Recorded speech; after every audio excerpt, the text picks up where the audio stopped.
வணக்கம். நான் உங்கள் டாக்டர் விமல். இந்த வீடியோ கண்டென்ட்ல நம்ம ஹோமியோபதி மருத்துவத்தை பத்தி தெரிஞ்சுக்க போறோம். ஹோமியோபதி மருத்துவம் உலக அளவுல 2வது இடம் பெற்ற மிகப்பெரிய மருத்துவங்க. சரிங்களா? இந்த ஹோமியோபதி மருத்துவத்தை 1796ல doctor Christian Friedrich Samuel Hahnemann allopathic MD அவர் கண்டுபிடிச்சாருங்க. இந்த ஹோமியோபதி மருத்துவத்தோட கான்செப்ட் என்னன்னு பாத்தீங்கன்னாக்க, நோயாளிகளுக்கு எந்த ஒரு பக்க விளைவுகளும் இல்லாம ஒரு பாதுகாப்பான மருத்துவ முறையை கொடுக்கணுங்கிற கான்செப்ட் தாங்க. சரிங்களா? சரி, இந்த ஹோமியோபதி மருத்துவத்தை பார்த்தீங்கன்னாக்க உலக அளவில் வந்துட்டு கடந்த 224 வருஷமா மோர் தென் 50 மில்லியன் பீப்புள்ஸ் வந்துட்டு கன்சியூம் பண்ணிட்டு இருக்காங்க. ஓகேங்களா?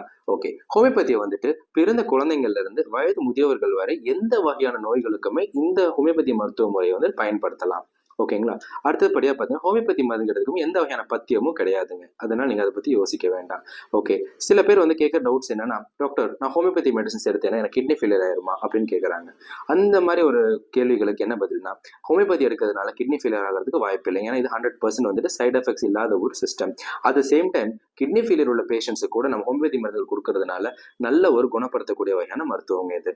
ஓகே. அடுத்தது பார்த்தா ஹோமியோபதி மருந்துகள் எடுத்துட்டு இருக்கேன் டாக்டர், எனக்கு திடீர்னு ஒரு எமர்ஜென்சி, எனக்கு உடம்பு சரியில்லாமல் போயிடுது, அப்போ நான் பக்கத்தில் போய் ஹாஸ்பிட்டல்ஸ் மெடிசன் இன்ஜெக்ஷன் வாங்கி பண்ணிக்கலாமா இல்லை டேப்லெட்ஸ் வாங்கி போட்டுக்கலாமான்னு கேட்டிங்கன்னா கம்பல்சரி போட்டுக்கலாம். அந்த மாதிரி நீங்கள் பண்ணும்போது ஹோமியோபதி மருத்துவத்தை நீங்கள் ஸ்டாப் பண்ணணுமா அப்படின்னு கேட்டிங்கன்னா அப்படிலாம் கிடையாதுங்க.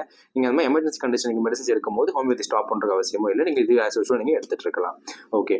அடுத்தது ஹோமியோபதி மருத்துவத்தை வந்துட்டு நம்ம ஸ்லோவாக இருக்குது, இது ரொம்ப லேட்டாக வேலை செய்யும் அப்படிங்கிற மாதிரி மக்களுக்கு நிறைய குழப்பங்கள் இருக்குங்க. அந்த மாதிரி குழப்பங்கள்லாம் வேண்டியதில்லை. ஹோமியோபதி கான்செப்ட் வந்து முழுக்க முழுக்க நோயை சார்ந்ததுங்க.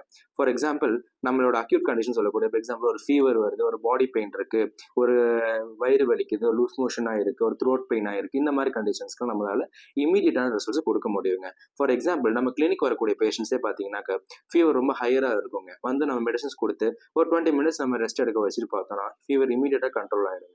இந்த மாதிரி நம்ம அக்யூட் கண்டிஷன்ஸ்ல ஹோமியோபதி ரொம்ப ஃபாஸ்டஸ்ட் ரிலீஃப் கொடுக்கும். அட் த சேம் டைம் நம்ம க்ரானிக் டிசீஸ் சொல்லக்கூடியது என்னன்னு பார்த்தீங்கன்னா, இந்த ப்ரெஷர், சுகர், அது சரி தைராய்டு கம்ப்ளைண்ட்ஸ், இந்த மாதிரி கண்டிஷன்ஸ்லாம் பாருங்க மக்கள் ரொம்ப ரொம்ப பாதிக்கப்பட்டிருப்பாங்க. எவ்வளவோ மருத்துவ முறைகளில் போய் ஃபாலோ பண்ணி அதனால அந்த நோயோட வீரியம் முத்தி போய் நம்ம கிட்ட வருவாங்க.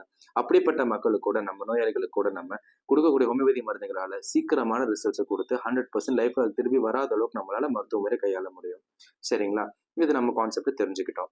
ஓகே. அதே சேம் டைம்ல நான் மற்ற மெடிசன்ஸ் நான் எடுத்துட்டு இருக்கேன் டாக்டர், இப்போ நான் ஹோமியோபதி ட்ரை பண்ணலாமா அப்படிங்கும்போது நம்ம சில பேருக்கு ஒரு பயம் வரும். நான் ஒரு 5 வருஷமா ப்ரெஷர் டேப்லெட்ஸ் போடுறேன், ஒரு 5 வருஷமா சுகர் டேப்லெட் போட்டுட்டு இருக்கேன், இப்போ நான் புதுசாக ஹோமியோபதி எடுக்கிறேனே, அப்படி எடுக்கிறதுனால எனக்கு வரம்புல எதுனா பாதிப்பு வருமான்னு கேட்டேன். அப்படிலாம் எதுவும் ஆகாதுங்க.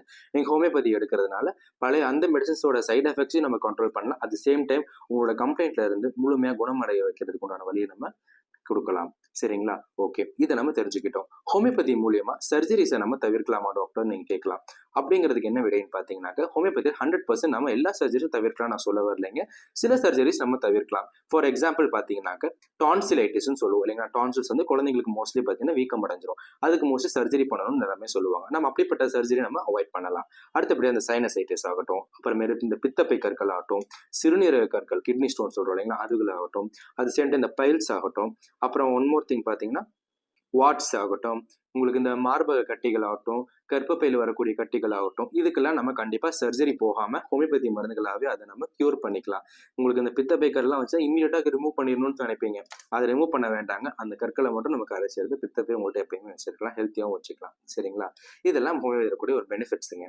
மேலும் யாருக்கெல்லாம் வந்துட்டு நான் ரொம்ப வருஷம் மெடிசன் எடுக்கக்கூடாது, நான் கொஞ்சம் முழுமையாக என்னோட நோய் வந்துட்டு குணமடையணும் அப்படிங்கிற யோசனை யாருக்கெல்லாம் இருக்கோ அவங்க எல்லாருமே ஹோமியோபதி கண்டிப்பாக எடுக்கலாங்க. பிகாஸ் இந்த நம்ம ஹோமியோபதி சிஸ்டம் மூலியமா எப்பேற்பட்ட நோய்களுக்குமே ஒரு நிரந்தர தீர்வு அளிக்கக்கூடிய ஒரு வகையான மருத்துவ முறைங்க.